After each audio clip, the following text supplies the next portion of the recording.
Em nome do Pai, do Filho e do Espírito Santo. Amém. Nós estamos no capítulo 16, no apêndice, a questão 129, e vamos ver sobre a dedicação da igreja. Que é a festa da dedicação? A dedicação é uma festa instituída para celebrar a lembrança da consagração das catedrais e das outras igrejas solenemente consagradas. É assim, aqui no Brasil, são poucas as igrejas que são consagradas, porque para consagrar uma igreja requer muita coisa. Requer um altar de pedra inteira, não é uma pedra cortada. A superfície tem que ser uma pedra inteira. A igreja tem que ser construída solidamente, com colunas de verdade, e tem que ter 12 colunas na igreja. Depois, não pode ter, às vezes tem uma cripta embaixo, mas não pode ser muito separada do solo. Essas igrejas que, por exemplo, tem um estacionamento embaixo, dependendo da altura, não pode consagrar. Depois tem o quê? Estas 12 colunas se colocam 12 cruzes, porque representam os 12 apóstolos. Aí o bispo consagra o altar e a igreja.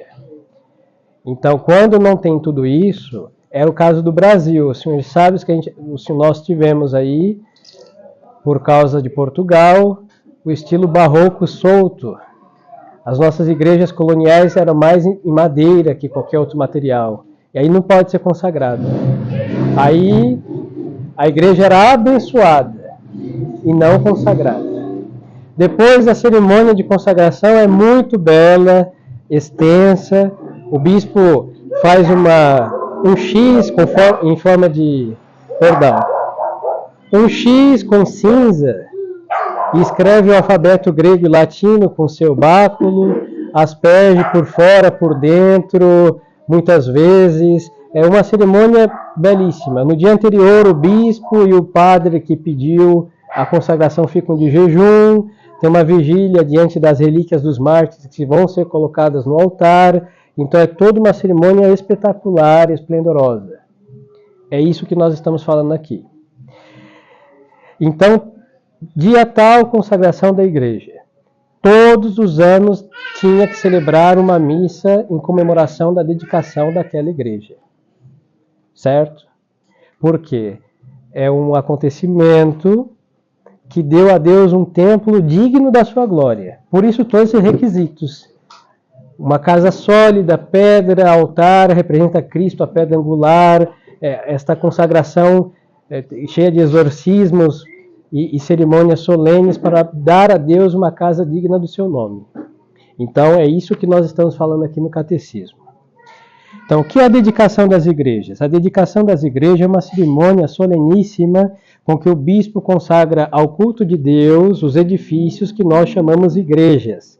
E assim os subtrai de todo uso profano, convertendo-os em casas de Deus e lugares de oração. Então, a partir dessa cerimônia, qualquer coisa que se fizer que não seja do culto de Deus dentro da igreja é uma profanação. Dá a Deus um recinto, um lugar exclusivo para rezar. Por que se faz essa dedicação das igrejas com tanta solenidade?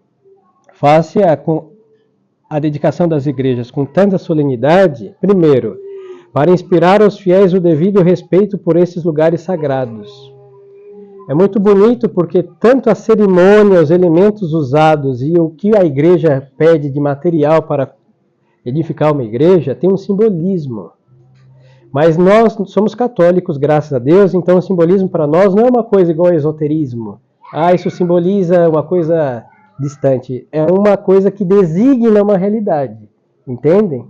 Então, por que o altar tem que ser de pedra? Cristo é a pedra angular. Ele disse que era a pedra angular. Então, o altar representa o que? A Cristo. Logo, tem que ser de pedra. Quando não é de pedra, tem aquela pedra que chama pedra d'Ara, com as relíquias lá postas. E quando não se tem esta pedra, nós, quando celebramos em mesas que se transformam em altares, nós temos isso daqui, que se chama corporal grego. É um pano que também o senhor bispo abençoou e coloca aqui dentro é uma cera de selo, 2 relíquias de mártires. Nesta daqui o padre tem a de São Vítor e Santa Sétima. Então todas as missas devem ser rezadas em cima ou da pedra d'ara, ou do altar inteiro consagrado, ou desse tecido. Este é um requisito baixo pecado mortal. Se o padre não reza em cima de é um pecado mortal para ele. Isso é sério. Por quê? Porque Nosso Senhor, lá no Apocalipse, visão de São João, o cordeiro está imolado em cima do altar e os mártires estão embaixo do altar e clamam a vingança pelo seu sangue. Exatamente o que acontece nesse simbolismo. Nos primeiros tempos, a igreja rezava a missa em cima do túmulo dos mártires. Então, viu já pela providência que assim tinha que ser. Tanto da visão do Apocalipse, como da prática da igreja, que os túmulos dos mártires eram os altares. Então, os senhores veem que não é um liturgismo. Não, é um requisito litúrgico, porque a nossa missa é um sacrifício. Quem reza em cima de uma mesa faz uma ceia. Aí a missa nova, ela não quer que ponha relíquias. E isso não é implicância minha. Está lá no missal, na primeira página deles, que não é necessário, não precisa. Basta uma mesa com uma toalha e tchau. Aí começa a celebração com o povo de Deus reunido. Porque uma mesa é uma refeição. Então, às vezes, não só agora, nas guerras, as 2 mundiais, não carregavam o altar monolito para rezar a missa. Nunca. Mas se carregava a pedra d'ara, que é um altar reduzido, sim. E aí o Papa Pio XII, de feliz memória, que descansa em paz, fez o favor de nos permitir esse tecido. Agora é assim, se a gente tem um lugar que nós rezamos missa todos os dias, tem que ter a pedra ou um altar consagrado. Esse tecido, o corporal grego, serve para quando rezamos missa esporádica de viagem nos lugares. Mas eu conheci um seminarista, que hoje é sacerdote, que ele conheceu a seu tempo um padre muito velho, que ele esteve numa das guerras mundiais já como sacerdote. Ou seja, esse padre era quase centenário. Já morreu, que descanse em paz. Ele conta que eles carregavam numa mala de madeira, em pleno bombardeio entre mortos e feridos, a pedra. E o que eles faziam? O jejum era até a hora da missa. Então, se rezasse missa às 3 da tarde, era da meia-noite até às 3 da tarde. Carregando essa mala entre bombardeios, mortos e feridos, armar o altar e rezar a missa. E depois, à noite, com lampião, o breviário, a duras penas entre bombas, mortos e feridos. Sacerdote de verdade assim, plena guerra, hein? Então, por quê? Porque nós fazemos um sacrifício. Então, nós não podemos, quando a superfície é uma superfície profana, uma mesa qualquer, para outros usos, ela se transforma em altar por causa desse tecido ou da pedra d'ara, e no caso, a superfície inteira consagrada quando se consagra o altar, certo? Então, eu repito, no Brasil, por causa do estilo barroco, muita madeira, os senhores vão, por exemplo, Ouro Preto, madeira entalhada para todos os lados, dourada. Se os senhores passarem a mão, não devem, porque não é lugar de ficar passando a mão, mas os senhores vão ver que tem um buraco no meio, e se não jogarem fora, tem uma pedra que tem 5 cruzinhas entalhadas, e no meio uma tampinha de pedra também, e embaixo está uma relíquia de 2 mártires. E por que 2 mártires? Porque quando o padre termina de rezar o Salmo 42, sobe e beija o altar, ele pede pelos méritos dos santos que estão no altar, diz em plural. Então, para a nossa oração corresponder com a realidade, a igreja põe 2 relíquias de mártires. E tem que ser de primeira classe. Ou seja, um fragmento de um osso, um pedaço de um cabelo, alguma coisa de sangue, um pedaço de carne de um santo. Mártir, certo? Por causa como eles diziam, do Apocalipse e da prática da igreja, que sempre rezava a missa em cima do túmulo dos mártires. Então, quando consagra a igreja, tem que consagrar o altar. Agora, não necessariamente quando consagra o altar, tem que consagrar a igreja, certo? Então, isso inspira para nós, primeira razão, a sacralidade das coisas de Deus. Porque se eu rezo em cima de qualquer coisa, com qualquer veste, aquilo que estamos fazendo passa por qualquer coisa. Não é assim? Por isso nós nos vestimos o melhor possível para vir à missa. A igreja deixou vestes próprias para a Santa Missa, as vestes litúrgicas. Não é porque assim Deus precisa desses panos, de modo algum. Nós que precisamos. Porque nós aprendemos, vemos que o padre está coberto de várias coisas para isso. Fora da missa, tira. Não se usa nenhuma das vestes litúrgicas. Então dá a Deus algo exclusivo e nós também percebemos essa exclusividade das coisas de Deus separada das coisas dos homens. Então isso é para a nossa instrução. É profundo esses sinais sagrados. Segunda razão, para nos recordar que assim como no batismo e na confirmação ao crisma, também nós fomos consagrados a Deus e nos tornamos templos vivos do Espírito Santo, assim devemos respeitar o Senhor que habita em nós, mantendo a nossa alma limpa de pecado e adornada das virtudes cristãs. E é muito interessante, porque o bispo unge as 12 cruzes das igrejas, das colunas, com o Santo Crisma. O mesmo óleo que seremos um dia ungidos, senhores, para se tornar soldados de Cristo. O altar tem 5 cruzes. Com a pedra também, o bispo unge toda a pedra, toda a superfície, as 5 cruzes. E depois o bispo faz um montinho de incenso em cima das cruzes e coloca fogo em cima delas. Aí entra em combustão aquilo. E depois coloca uma toalha de cera de vela mesmo, uma toalha de linho com cera, e por cima dessa toalha colocam as outras toalhas. Aí o altar, a partir de então, é representação de Cristo. Então o Santo Crisma é o mesmo óleo que se ungiu os reis. Em realidade os reis eram com óleo do catecúmenos. E eu creio que, esta unção, por quê? Porque reis, profetas e sacerdotes são ungidos. Então, a mesma coisa, como a casa de Deus representa também a Deus, que é nosso rei, Cristo como homem profeta, e o sumo sacerdote também é ungido, tudo isso. E nós, a nossa vez, que somos templos vivos, a igreja fez a mesma coisa no batismo. Quem completou o batismo lembra das unções, peito, costa, no centro aqui da cabeça com o Santo Crisma. A mesma coisa que ela faz com o templo físico de pedra, ela faz com o templo vivo, que somos nós, imagem e semelhança. Aí o que eu lhes dizia?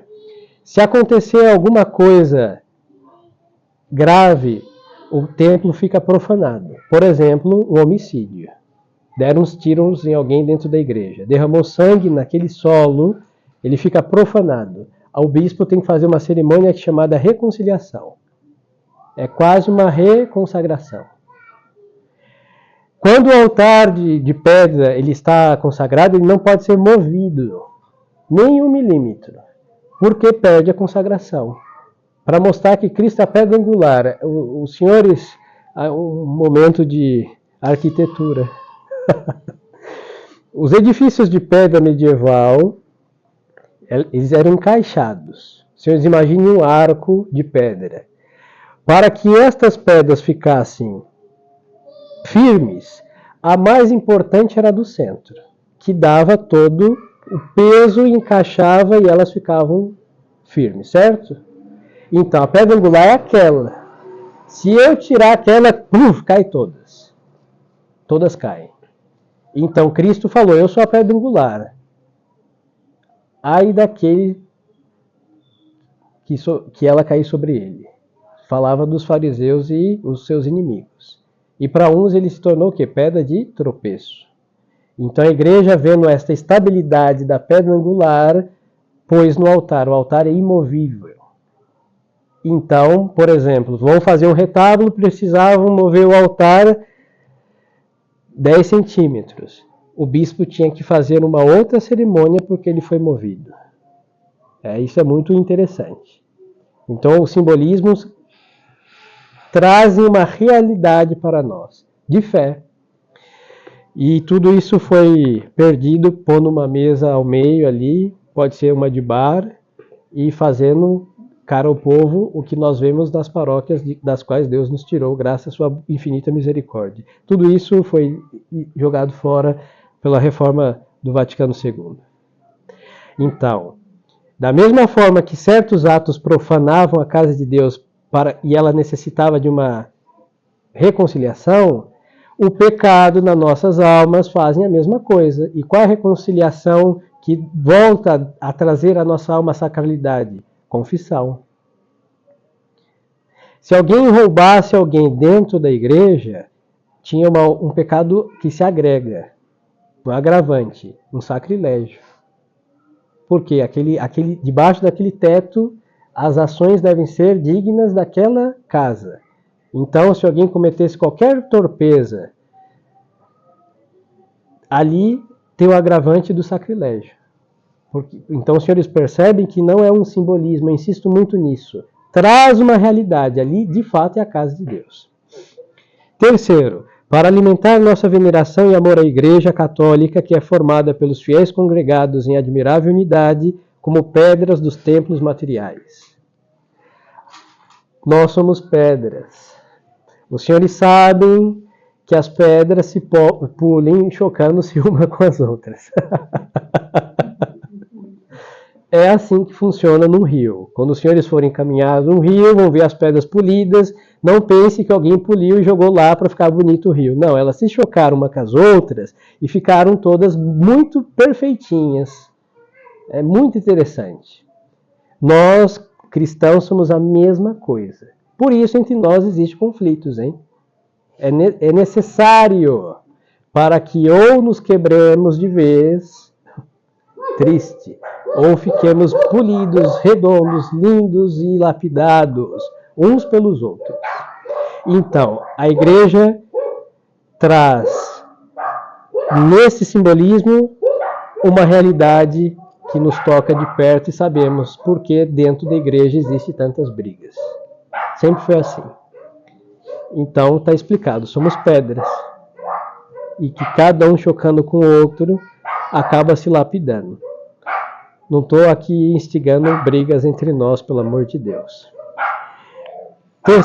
Quarto, porque as igrejas são figuras do paraíso, pois nelas, diante de Jesus Cristo, nos unimos com os anjos e com os santos na perpétua festa com que eles dão glória a Deus.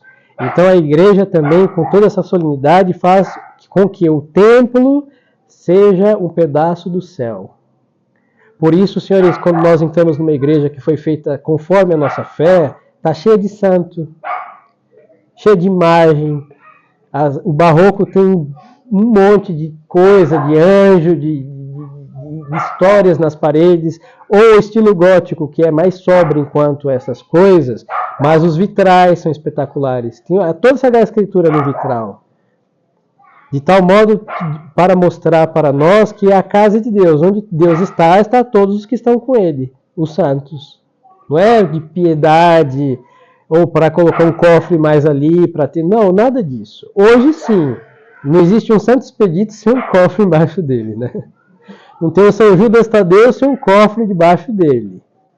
Uma santa e de virgens também, bom, porque aproveita a piedade popular para explorar as pessoas. Isso é uma coisa estranha. E ali é a nossa fé.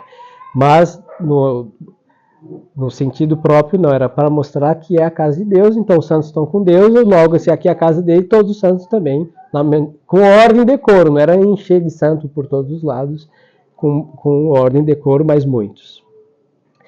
Questão 132. Por que se renova todos os anos a lembrança da dedicação da igreja? Renova-se todos os anos a lembrança da dedicação da igreja, primeiro, para agradecer a Deus o grande benefício que nos faz, dignando-se habitar nos nossos templos, atender aí as nossas orações, bem como nutrir-nos com a sua palavra e fazer-nos participantes dos santos sacramentos. Então, quando uma igreja está consagrada devidamente, esta igreja se transforma num sacramental. Por isso, quem reza num templo obtém, inclusive, o perdão dos pecados veniais, como o uso de qualquer outro sacramental, uma água benta, uma vela benta. Como é uma casa de oração, lá nós estamos mais protegidos das distrações quanto às orações, porque foi feita para. A finalidade é rezar, dar culto a Deus. Então se transforma num sacramental também. Segundo, para excitar em nós a devoção e o respeito com que na igreja devemos tomar parte nos divinos mistérios. Então, essa atmosfera real de fé fazia com que as pessoas não conversassem antes da missa. Nós não vimos isso, parece a feira de Caruaru, né? Não só lá, mas nós antes da missa também. Temos que nos corrigir, não é uma igreja, mas o espírito é o mesmo. Agora, o silêncio, tinha certos lugares que as pessoas não tinham acesso livre, o altar, tinha um cercadinho, a balaustrada, ou mesa de comunhão. Dali para dentro, normalmente as mulheres não entravam. E pessoas também não batizadas não passavam dali para dentro. É um lugar santo de Deus. Não tinha isso das pessoas ficarem esfregando nada no sacrário, foto, água, chave, a carteira de trabalho. Não, nada dessas coisas. Hoje o sacrário está perto das pessoas, elas fazem isso. E o pior que sabe Deus se ele está ali, né? Porque os padres rezam daquele jeito. E fazem daquele jeito que deixa uma dúvida imensa, sem considerar todos os outros dramas da ordenação, etc., que já falamos. Então, o sacrário estava no meio e em cima do altar. Era outro requisito, salvo nas catedrais, que tinha o altar do Santíssimo, que era lateral, porque na catedral tem muitas cerimônias que o bispo ficava de frente para os fiéis, para não ficar tanto de costa para o sacrário. Então tinha a capela do Santíssimo. Tinha os cônegos que cantavam o breviário inteiro, todos os dias no coro, de bom ou mau grado, era assim numa catedral. Então as bênçãos do Santíssimo, a adoração se fazia no altar lateral, para uma coisa não impedia a outra. Agora nas paróquias e igrejas, o altar sempre tinha o sacrário. Ele não estava lá escondido, sabe Deus aonde. E deixava também ali o centro, o dono da casa está no centro. Ao adentrar dentro, deparava com a majestade do Santíssimo Sacramento. Que tinha a sua lâmpada, que tinha ali a mesa de comunhão, as pessoas não passavam dali, adoravam à distância, então tinha esse contínuo recolhimento que hoje não existe mais, infelizmente. Porque perdeu a sacralidade, perdeu o respeito. Não dedico mais às igrejas, porque não se tem mais fé que ela é uma casa de Deus e virou a feira de Caruaru. Esta é a história de qualquer paróquia territorial nossa. Questão 133. Que devemos fazer para celebrar, segundo o espírito da igreja, a festa da dedicação? Primeiro, tomar a resolução de sermos assíduos à igreja, que é a casa de oração, e daí estarmos sempre com grande devoção adorando a Deus em espírito e verdade.